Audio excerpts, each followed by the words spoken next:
Good afternoon. Welcome, candidates and audience members, to the Candidate Forum for the California Assembly District 23. I'm Julie Cates, and I will be today's moderator. I am a member of the League of Women Voters Los Altos Mountain View, and who is the host of today's forum. And this Candidate Forum is also co-sponsored by all the leagues of women voters in both Santa Clara and San Mateo counties. Now, before we get started, I'd like to go over a few housekeeping items. Our forum will last 1 hour until 5 p.m. today. And due to the nature of conducting this event as a webinar, we're not able to provide technical assistance to attendees. This candidate forum and all of our league candidate forums will be recorded. The recorded versions will be available within 2 days after each event on our league's website elections page. And just a quick note, the League of Women Voters Los Altos Mountain View website is at lwvlamv.org. Now, I, as the moderator, will remain visible on your screen along with the candidates and our timer app. Others are not shown. And you can submit any question about the forum using the Q&A function. When answered, the question and its response will be visible to all attendees. The chat function for this webinar will not be turned on. Now, questions for the candidates were submitted during the registration process. League members reviewed the questions and selected ones that they considered relevant to all candidates and to provide useful information to the audience about issues in this race. We have combined similar questions to be able to cover as wide a range of topics as possible.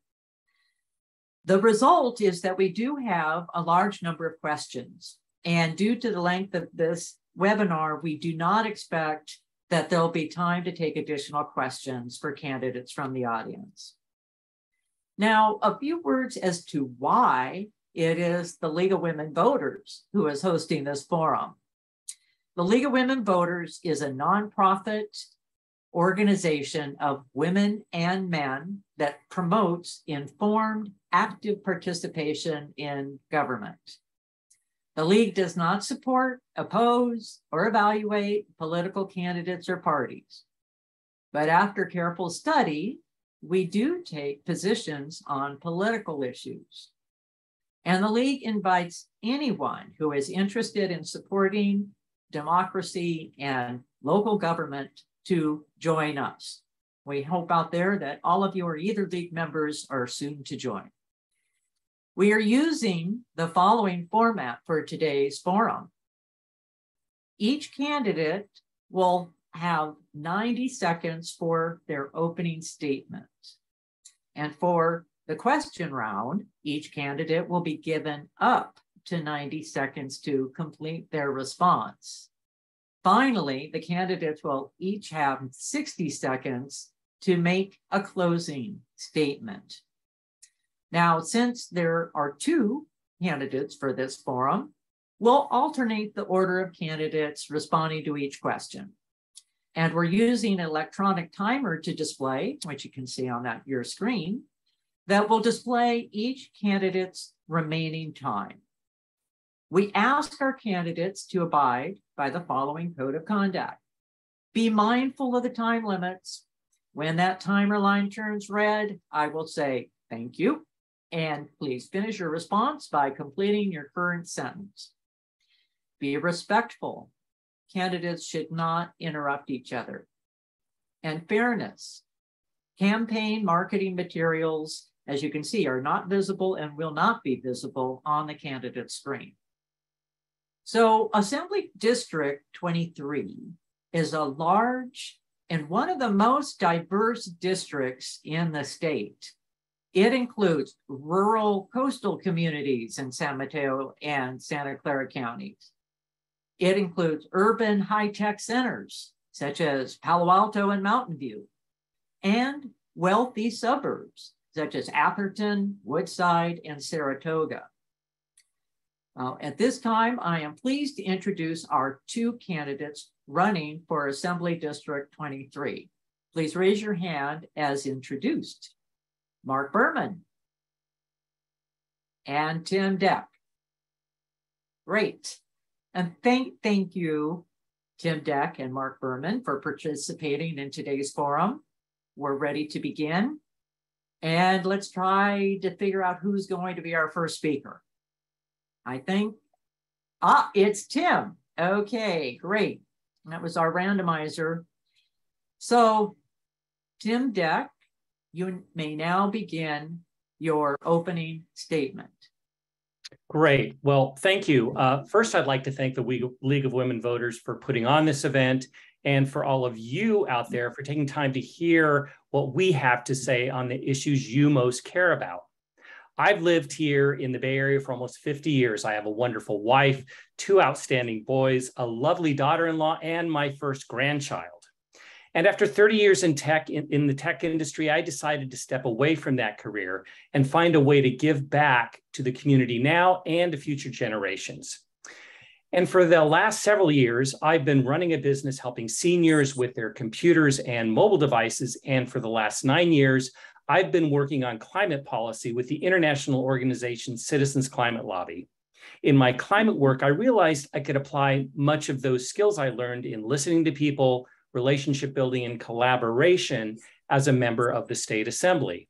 Now, we've had a Democratic supermajority in the legislature for almost a decade now, and because of that, I believe we've had no true competition of ideas. I want to bring balanced solutions to the people of California and work across the aisle with all of our neighbors to address our state's biggest issues. Thank you. I look forward to this forum and your questions. Thank you. Okay, sorry, a little bit premature. Now, candidate number 2, Mark Berman, you may begin your opening statement. Thank you, Julie. And I too want to thank the League of Women Voters, all the various chapters that make up the 23rd Assembly District. I really appreciate all the work that you all do in terms of civic engagement and education and information for all the constituents in the Bay Area, really, and statewide, and the work that you do. I've had the privilege of representing the 24th Assembly District for the last 6 years. That district's now changing to the 23rd Assembly District after the redistricting with a couple of new communities and losing some other communities. But I'm really proud of the work that I've gotten done, that my staff and I have gotten done over the past 6 years, and especially over the last 2 years. And it breaks down into a couple of buckets. The first is defending and strengthening our democracy. And last year, I authored the bill to make California a permanent vote-by-mail state.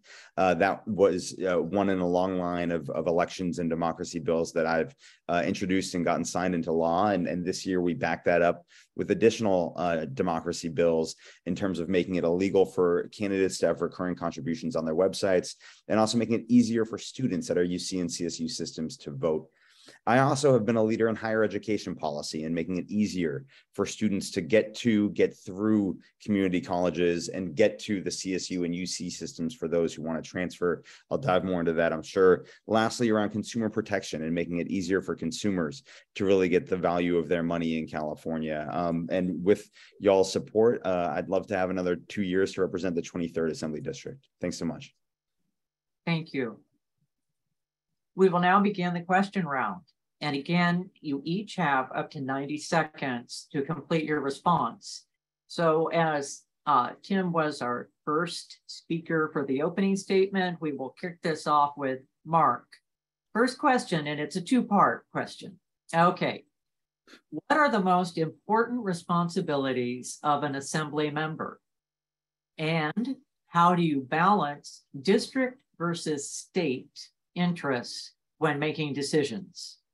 Such a great question. Thanks, Julie. I'd say the most important responsibilities of a state legislator are A, voting on bills and authoring bills that hopefully get through the legislature and get signed into law. And I have one of the best success rates in the legislature of introducing bills that get the support of my colleagues, oftentimes bipartisan support. And that's often a big focus of mine, and then get signed either by Governor Brown my first 2 years or by Governor Newsom the last 4 years. But a big part of it that I wanted to mention in my opening and ran out of time is the work that our district offices do, in helping constituents who are struggling when dealing with one of the myriad number of government departments and agencies that we have here in California. And that became the priority during COVID.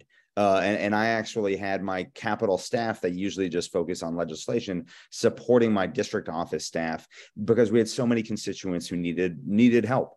And it was our job to be able to help them, whether it was getting their unemployment insurance or navigating the DMV or whatever the case may be. And I take a lot of pride in that. I take a lot of pride in the district side of things and my district staff helping constituents. How do I balance district needs and statewide needs? You mentioned how diverse the district is. I don't even have to think about statewide needs. The district is so diverse that there are a lot of different competing interests. And my focus is typically on helping those who need the help the most, and helping the communities where government can play a really important role in making people's lives better. Thank you. Tim, you're up. All right. You would like me to repeat the question, and at any time during this forum, if either candidate wants me to repeat a question, I'm happy to do so. All right, thank you. No, I know the question. Thanks so much. Yeah, and as you mentioned, this district is a very large district and extremely diverse.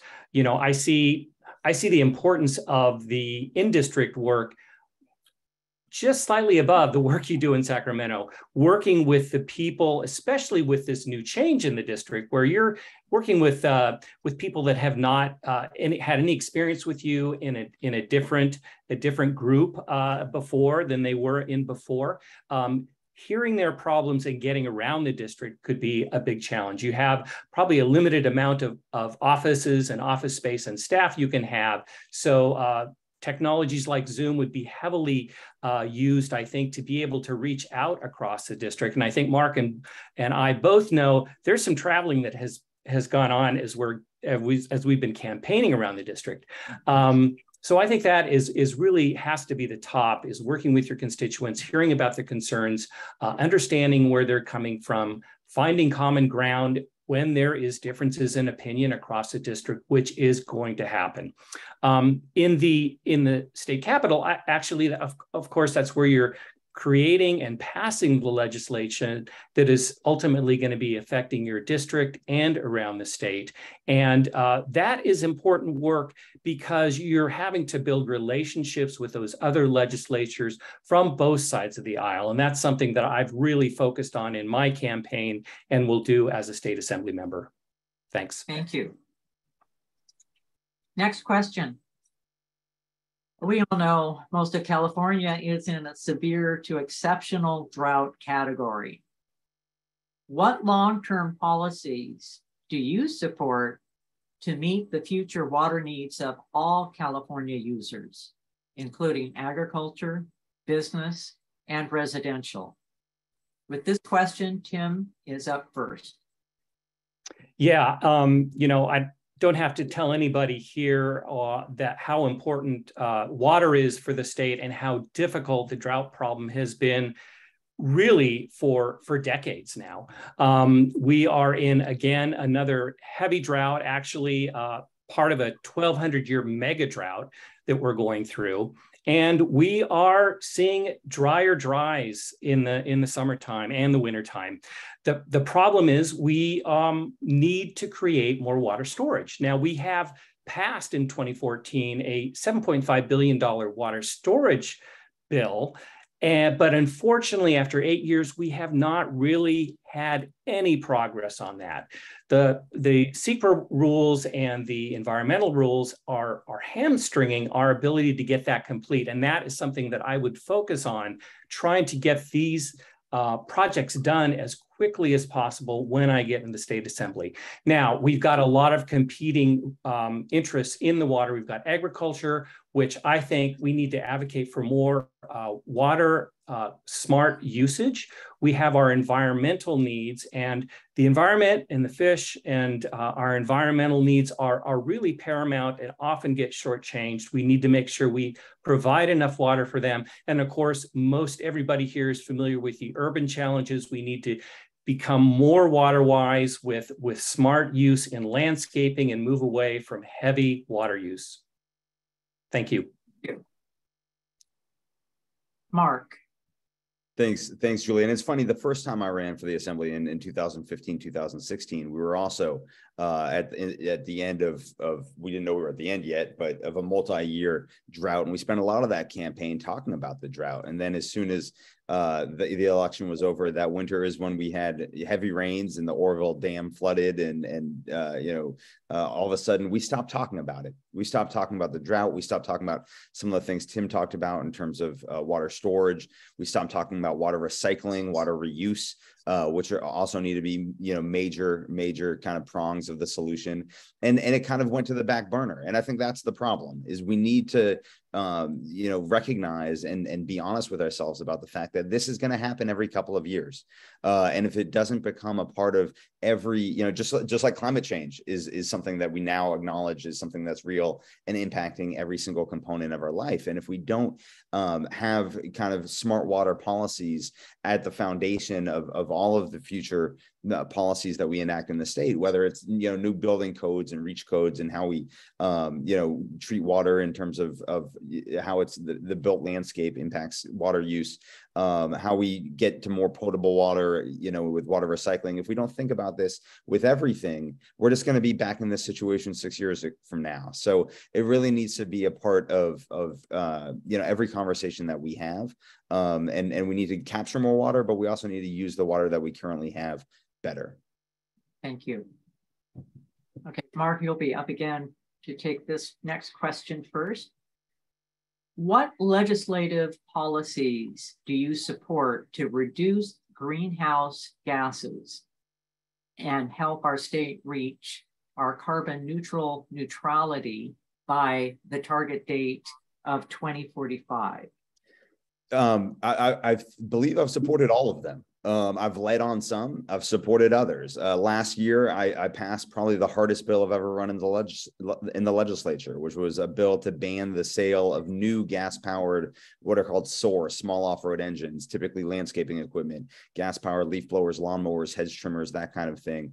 So that bill was passed in the legislature, signed by the governor, and now starting January 1st, 2024, you cannot buy new gas-powered SOAR, small off-road engines, in California. But we have plenty of zero emission equipment out there. It's the same thing as zero emission vehicles, where we need to make the transition to zero emission vehicles faster. And I was the co-author of an ambitious bill last year and this year that wasn't successful, that we weren't able to get through the legislature, that would, quicken the transition from gas-powered vehicles to zero-emission vehicles. But an important part is we need to support the communities that are least equipped to deal with that transition. So not only did I pass that bill banning small off-road engines, but I also got $30 million in the state budget to help the transition for small landscaping companies and sole proprietors who need to make that transition, who will save money in the long run, but who don't have a lot of savings and don't have access to capital to be able to deal with the upfront cost of making that transition to zero emission equipment. So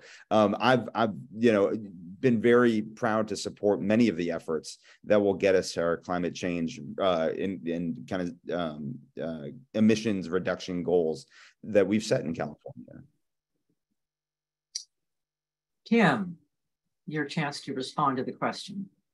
Okay, yeah, gee, in 90 seconds, let's see. So many things we need to do. So there's adaptation and mitigation things we need to do. With adaptation, we need to be protecting our most vulnerable, like farm workers, elderly, from the extreme heat, like we saw just a few weeks ago. Again, building more water storage and managing forests, and that legislation means streamlining the process and CEQA to get those things done. I'm a big advocate of offshore wind. I think that's a good way to go. We have to stabilize our grid while we move to a carbon neutral economy. So we need more and better storage to offset the wind and solar that we're building. I'm a real big advocate of nuclear. I'm glad that we are extending the life of Diablo Canyon for another 5 years. I would like additional legislation to extend that longer safely if possible. I would like to see us to be a ground for innovative new technologies like geothermal, meaning both advanced geothermal systems and enhanced geothermal systems, or geothermal anywhere, that is going to provide really good base load, additionally to reduce our carbon footprint, and potentially new generation nuclear here as an option for the future. High-speed rail, I am not a fan of. I think we should take that $2 billion a year and redeploy it either as a dividend back to households or for other things like charging stations or electric mass transportation. Thank you. Okay, next question. And this one, Tim will be starting off. Wildfires. Wildfires have and continue to devastate our state. What policies can better prevent and mitigate their impact on our economy, environment, and our health? Tim. Yeah, so wildfires, we've been blessed this year. We had a late, or I guess you would say an early rain that has helped reduce our fire season, but it has been growing worse year after year. Again, we need to be managing our forests. Now, California only owns 3% of this land, and the federal government owns 58%. But a couple of years ago, we entered into a joint partnership agreement where we had a goal of 1 million acres a year. But again, because of the CEQA rules and actually a different path of legislation to try to streamline it, called the California Vegetation and Treatment Program, it is so Byzantine that they cannot complete these. Rather than getting 500,000 acres a year, as of the end of last year, we've only completed 28,000 acres. And it may be a little bit higher than that, but that's way off the mark.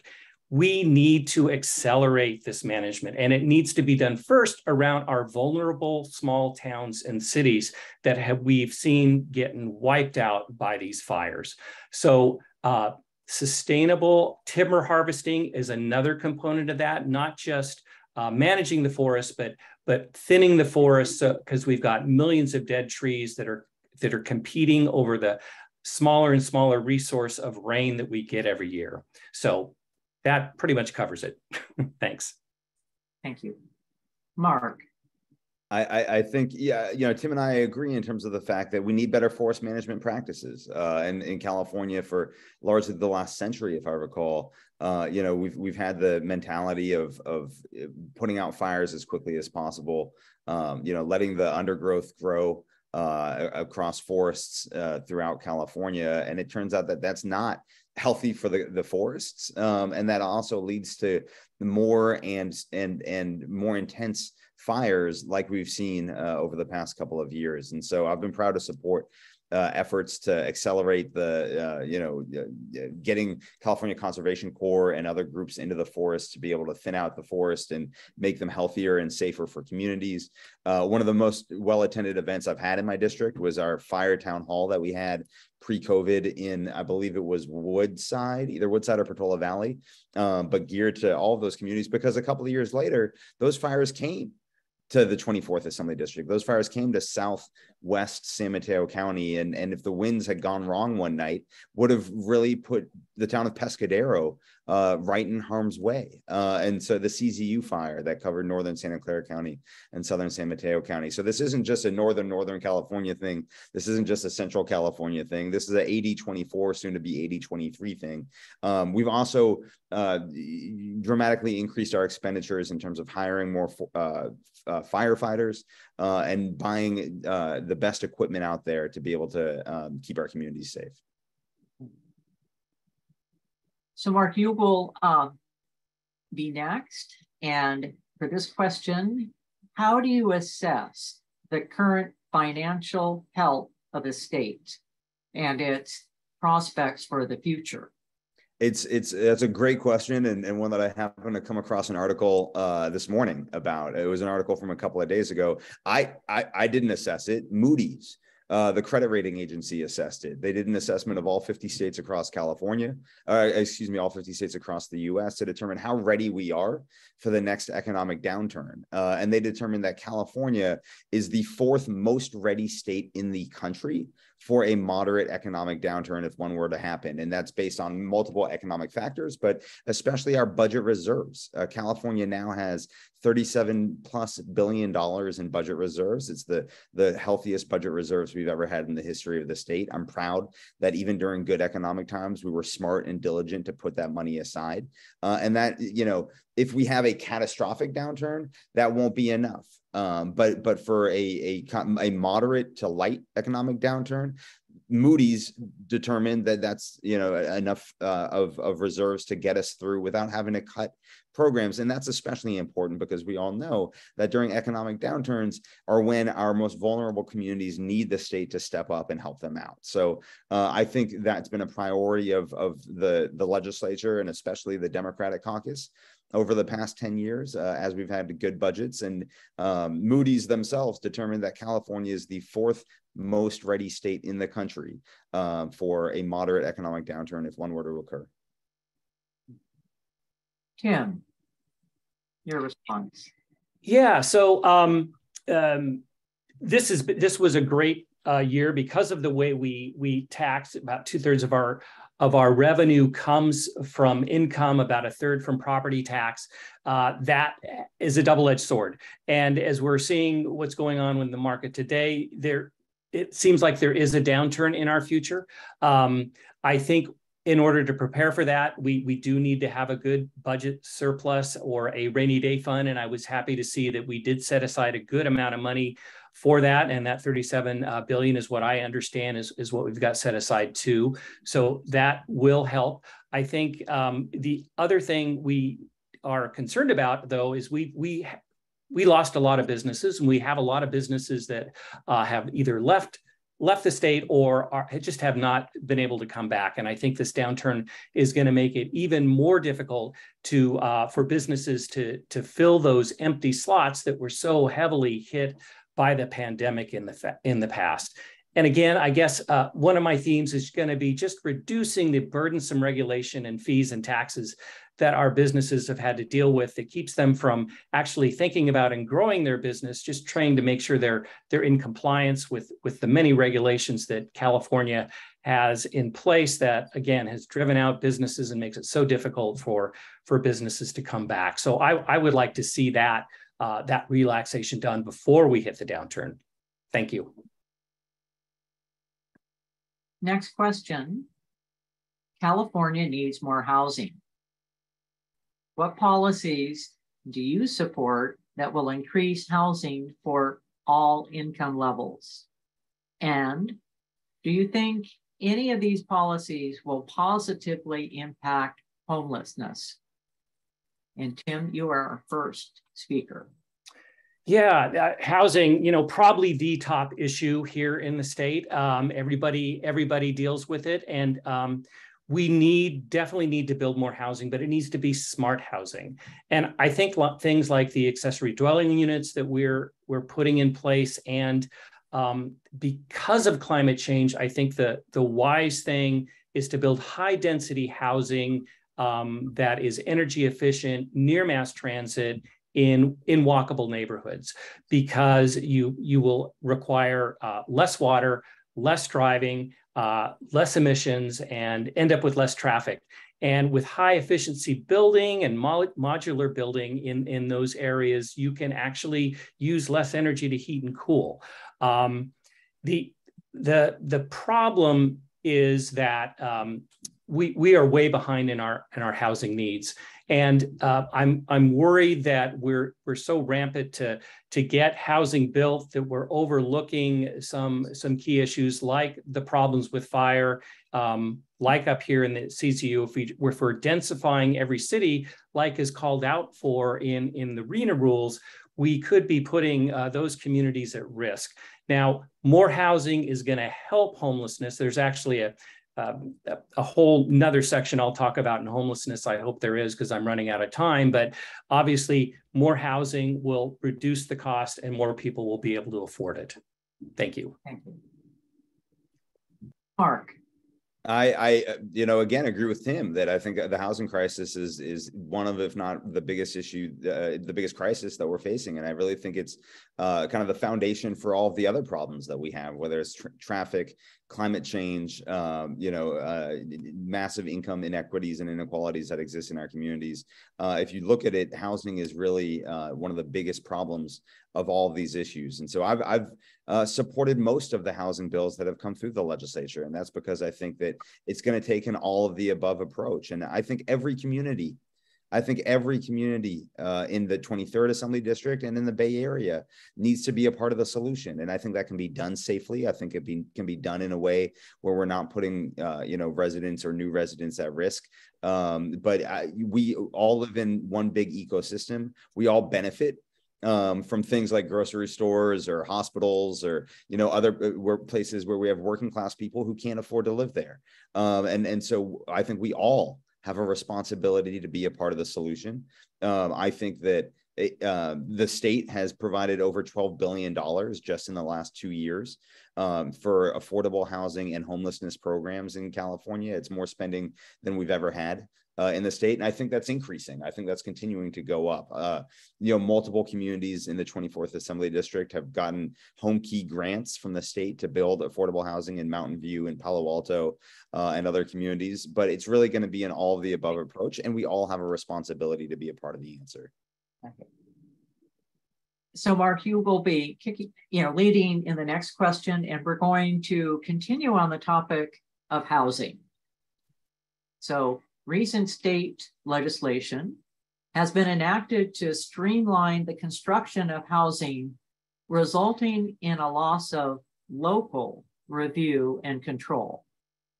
Critics complain that it neglects the necessary development of local infrastructure and schools to support it. What are your thoughts?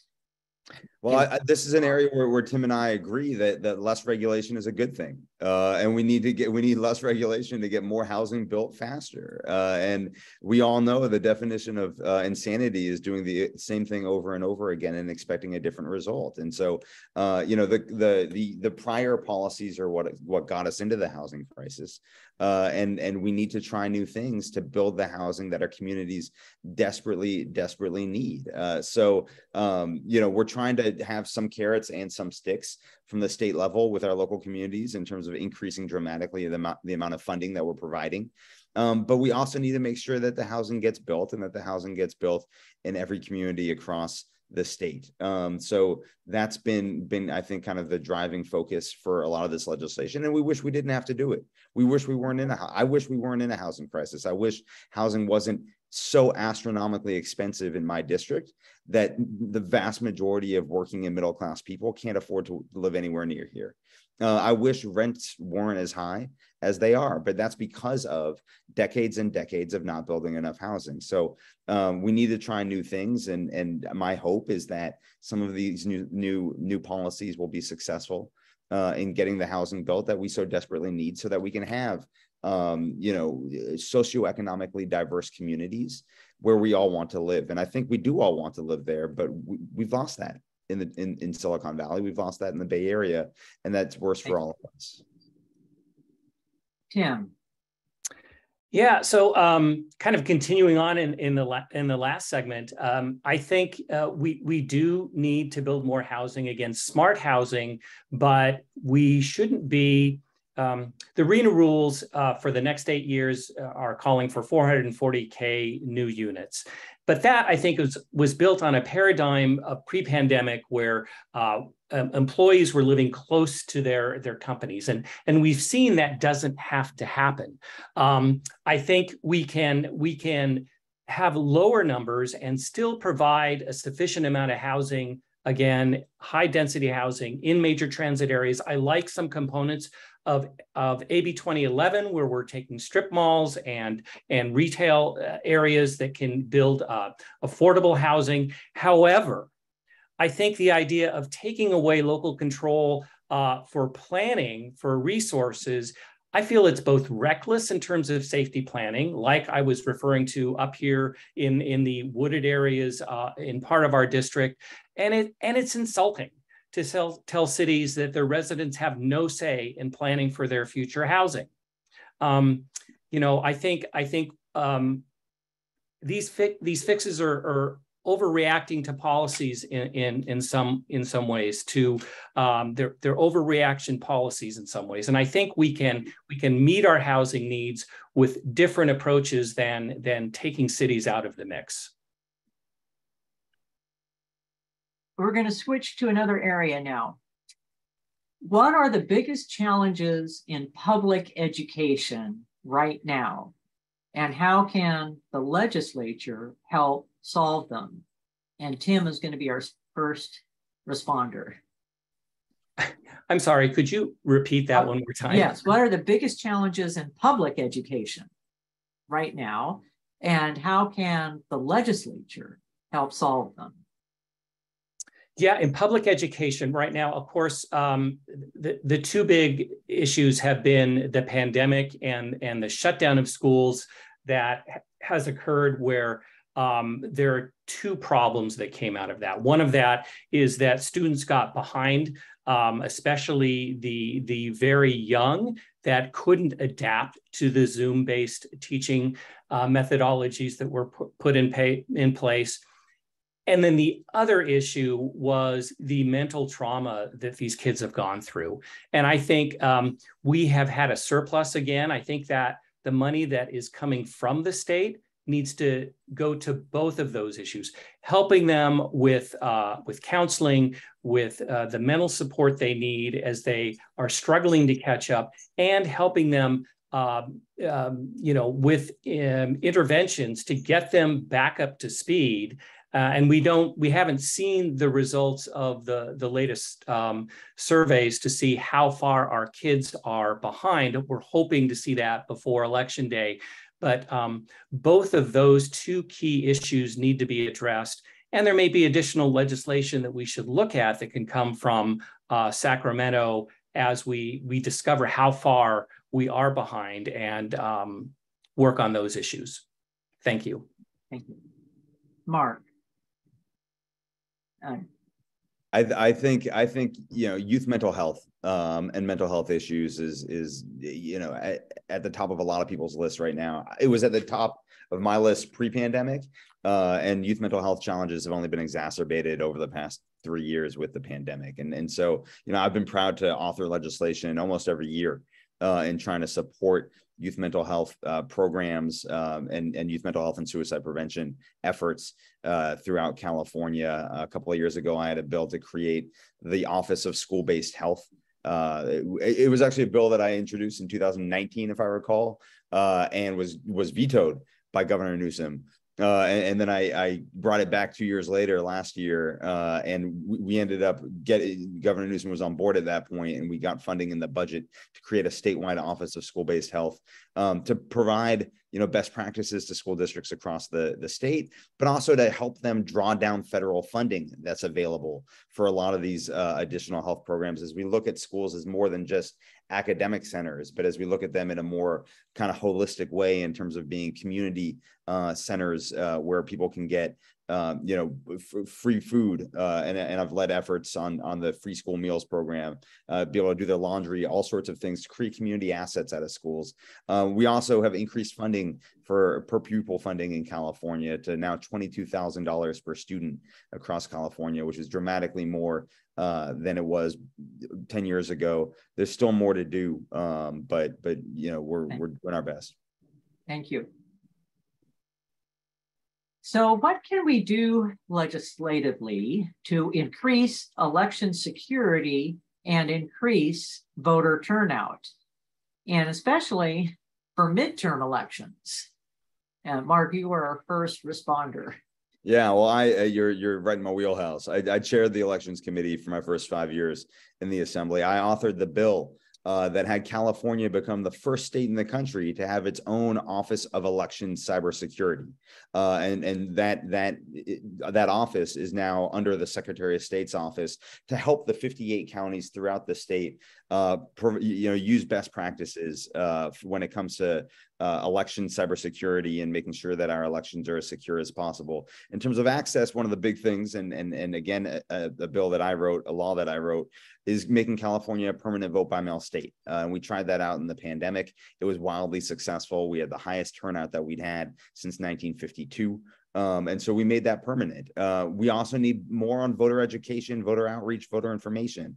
And I know that's something that the League of Women Voters does in a nonpartisan way, which I'm very grateful for. I had a bill this year that will require, that is now law, that will require every CSU campus and request that every UC campus have a ballot box, have a vote by mail ballot box on campus to make it easier for students to be able to participate in their democracy, because the decisions that I or Tim make over the next 2+ years will impact students for the longest. And so we need to make it easier for them to be able to participate in their democracy. So there's more that I've done. There's more that we need to do. But it's one of the biggest issues, I think, strengthening and protecting our democracy, which is under grave threat right now. Thank you. Tim.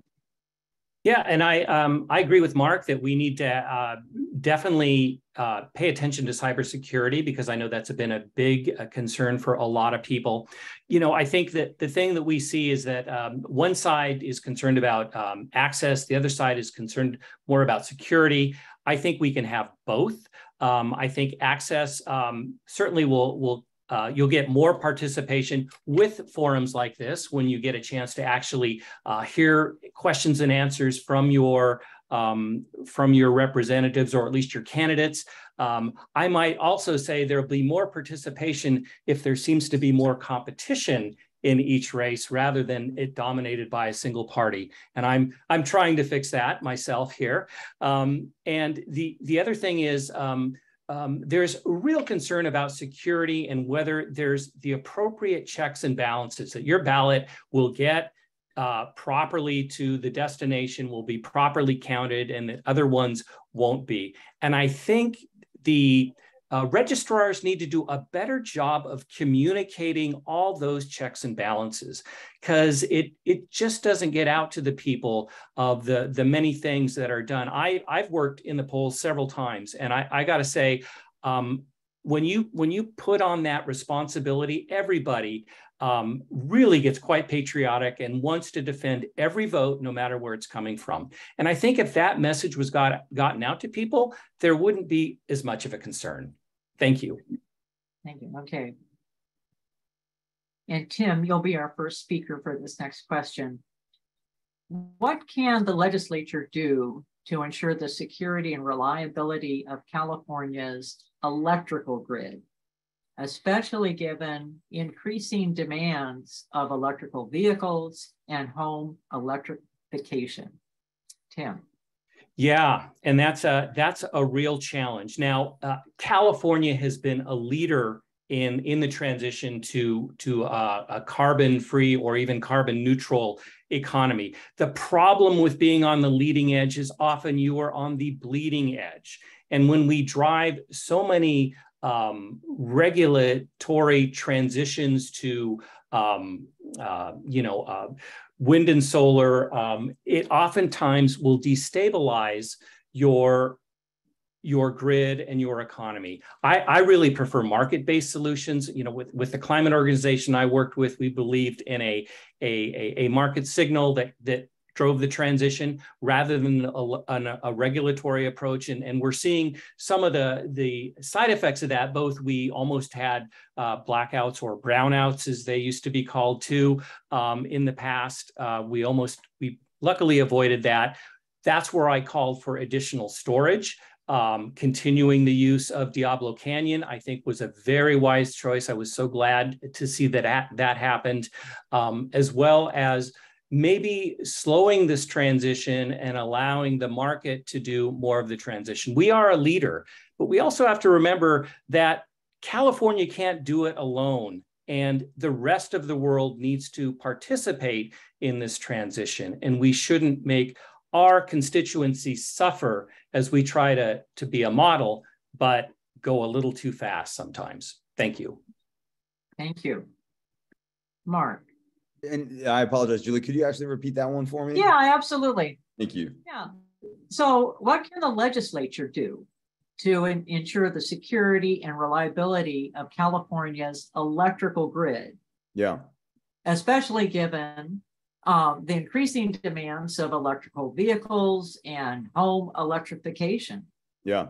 So it's a huge topic of conversation over the last couple of months, especially as we did, and I supported the governor's request that we keep Diablo open for an additional 5 years. Was we set goals and then we're not diligent enough at making sure that we get projects online so that we can actually accomplish those goals. And so one thing I'd say we need to do is we need to double down. We need to double down on actually getting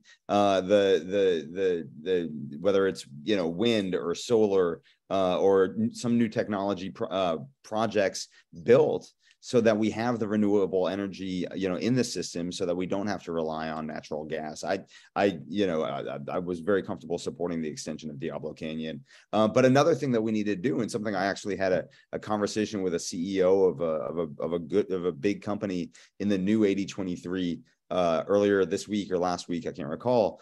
We need more electricians. We need more electrical workers. We need more of the people who are actually going to be out there, whether it's installing electric charging stations or fixing electric vehicles or installing solar or, maintaining the power lines and the distribution lines. We have a huge workforce problem. And it's something that we need to pay more attention to now. And something that I've been starting to think more about for next year, about how we can make sure that we have the workforce to support the electrification of so many things in California that we know we need to do if we're going to accomplish our climate goals. Thank you.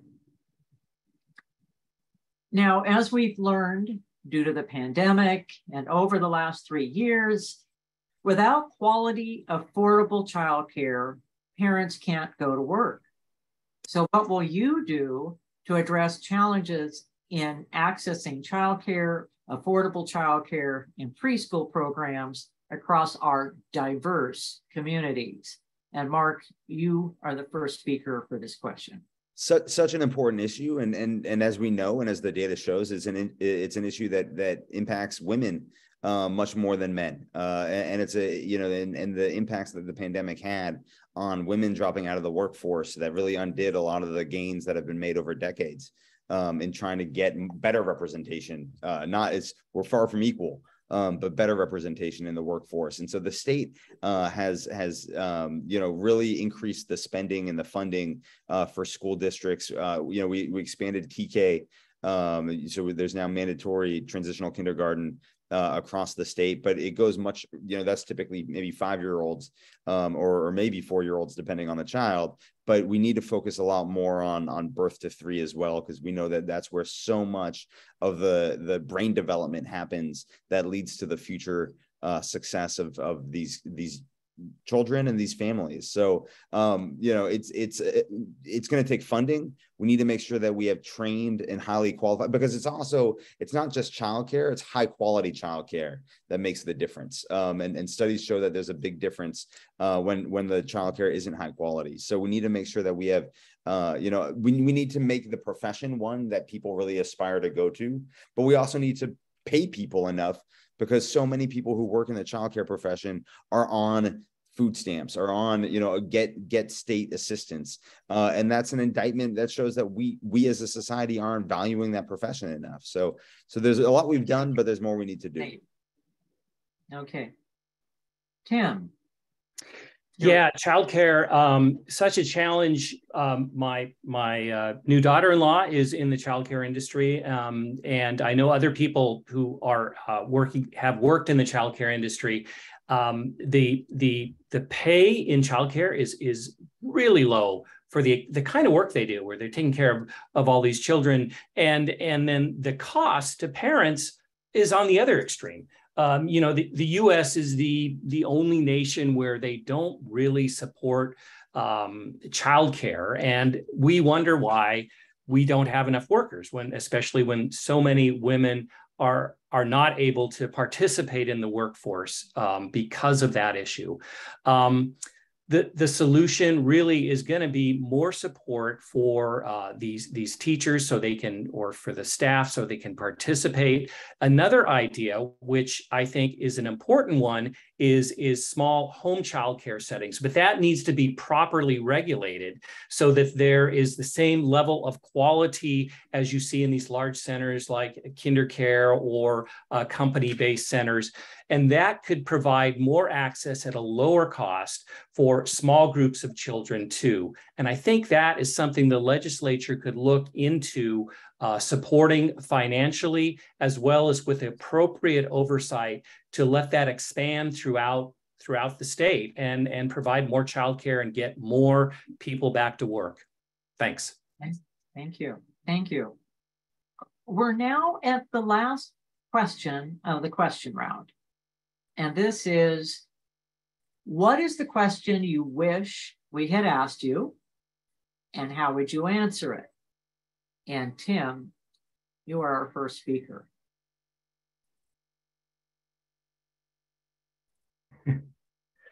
Yeah, the question I wish we asked, well, how do we address the divisiveness in politics? I think that is the question. And when I entered this race for state assembly, I had every intention of applying the approaches I successfully used in my climate work to the legislature and to my candidacy.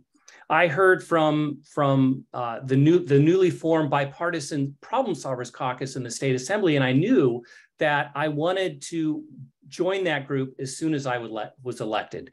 But that wasn't enough. So I used my relationship building skills and believing everyone is a potential ally, connected with other candidates with a similar passion. And by the way, there are many of them out there, to come up with a candidate group modeled on the caucus in the assembly. And that was the genesis of Problem Solvers California, and that site, problemsolversca.com. As candidates, we're on a mission to put people over politics and reach across the aisle to find solutions. And though it launched with all conservative candidates, I felt that needed to come from the right. But it's open to any candidate of any party. And I have to say, this is one of the more appealing things to voters as I've walked around and talked to them over any issue or policy solution. So to find out more about that, bridging the divide, go to problemsolversca.com. Thank you. Thank you, Tim. Okay, Mark, what question should we have asked? Well, the first question that popped to mind is you should have asked both of us, are we wearing the suit pants to go with our suit jackets on this? No, I am not. I'm saying he is not. I got shorts on. But seriously, my question is along the lines of what Tim said, because we really do, the polarization is tearing our country apart. It's tearing a lot of our communities apart. And it's not the best of America. It's not the best of California. So the question that I would suggest is, say something nice about your opponent. And I'd say that I really do appreciate the approach that Tim has taken to his candidacy. I'm grateful that he's running. We've had only a couple of interactions, but I've really enjoyed them and how kind of thoughtful and substantive and cordial they've been. I agree with Tim that we need more of that. We need more of that in our politics, and we desperately need more of that in our communities. And so I hope that folks who watch this live, I hope folks that watch this online once it's taped and posted can just appreciate that this is what politics, this is what campaigns should look like, is a very respectful exchange of ideas, because both Tim and I want to make our community the best place possible. And I wish more candidates on both sides took that approach. But hopefully, we can try to exemplify and be the what we wish to see in the world. Thanks. Thank you. Thank you both. Well, that concludes the question round. And so now you each have 60 seconds to make your closing statement. And since Tim Beck led the opening statements, I'll ask Mark Berman to go first.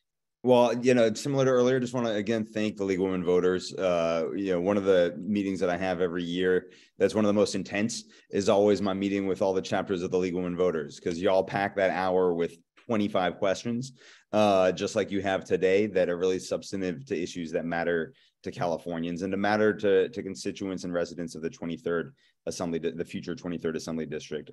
This is serving in the Assembly has been the best job I've ever had in my life. It's been an honor. I think that we've gotten bills passed into law that make a difference in people's lives and improve the quality of people's lives. And that's really why I ran in the first place. But I know that massive challenges still exist for hundreds of thousands of constituents of the future 23rd Assembly District, whether it's the housing crisis, the impacts of climate change, childcare, transportation. And so there's more work to do. And with your support, I hope to have the opportunity to do that for another 2 years. Thanks. Ken.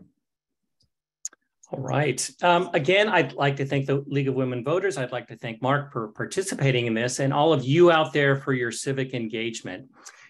We live in the most culturally diverse, geographically amazing state in the country, from the gorgeous coasts to the dramatic beauty of the Sierras, yet we have forests filled with millions of dead trees, under year-round fire watch, and a population, agriculture, and ecosystem that is starved for water. California has been a global leader in creativity and innovation, from Hollywood to Silicon Valley, but we have businesses in flight to other states, and many of those still here barely able to get by, burdened by excessive regulation, taxes, and fees. Again, we've had a Democratic supermajority for a decade now. There's good ideas to fix these issues from the left and the right. That's the foundation of my campaign and Problem Solvers California. So you can vote for business as usual, or you can join me and bring California together for a better future. Thank you. Thanks so much. Well, thank you both. All right, audience, now that the candidates have each made their closing statements, we are concluding this afternoon's forum. And I want to thank the candidates again for participating and for their public service in running for political office. And many thanks to the volunteers in the League of Women Voters, Los Altos, Mountain View, that have made today's forum possible.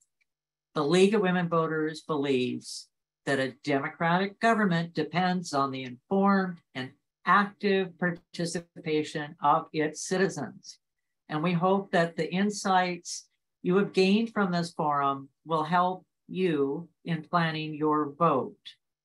Now, while you're going to receive your ballot in the mail this week, you can still view your personalized ballot online by visiting the Voters Edge website at www.votersedge.org. Voters Edge provides information about the candidates, their priorities, and their major donors. Similarly, there is in-depth information on the 7 statewide propositions that are on the midterm ballot. Voters Edge provides information on how to register, how to check or update your voter registration, and where you're going to find ballot boxes and in-person voting locations. So when this forum closes, our League's voter resources webpage will appear. Visit this webpage to see the list of League's election events, and also on that page, you will see the links to recordings of election events that have already occurred. So for the November 8th midterm election, please vote early and go ahead and just deposit your signed ballot in a ballot drop box or mailbox as soon as possible. So remember, democracy is not a spectator sport. It is your participation in making informed voting choices that will help make our democracy work. Well, thank you. Hope you all have a good evening, and we will end the recorded forum now.